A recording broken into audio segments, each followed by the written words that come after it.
Kur dëgjojmë për kreatinën, të gjithëve na shkon në mend një mashkull i palestruar me një masë të madhe muskulore, sepse gjithmonë e lidhim kreatinën me përfitimet që ajo ka gjatë palestrës apo aktivitetit fizik. Por në fakt, kreatina është studiuar shumë kohët e fundit për përfitimet e tjera që ajo ka përtej energjisë, stimulimit të forcës, të themi, gjatë aktivitetit fizik.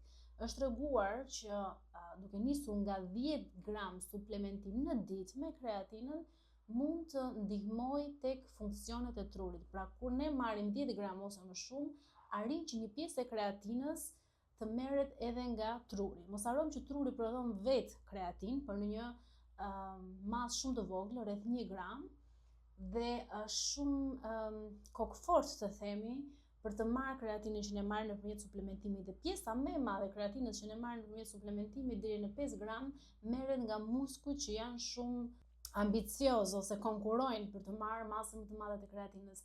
Dhe pjesa tjetër është treguar që kur kemi 10 gram ose më shumë, mund të akumulohet në tru dhe sjell përfitime të funksioneve të trurit, duke luftuar dhe efektet negative të stresit, jo vetëm stres fizik, por stres emocional, stres financiar, të gjitha llojet e streseve. Dhe mos harrojmë që stresi kryesor në organizëm vjen nga mosha, plus ndotja e ambientit dhe streset e tjera me të cilat ne përballemi çdo ditë. Prandaj kreatina është një suplement jo jetik, nuk do thoja që është jashtëzakonisht i nevojshëm siç është omega 3 vaj i peshkut, por është një suplement që duhet gjithashtu ta konsiderojmë, sidomos nëse gjatë gjithë kohës ose na ndodh shpesh që të mos flem mjaftueshëm, të kemi stres kronik gjatë gjithë kohës, mund të jetë një ndihmë shumë e madhe.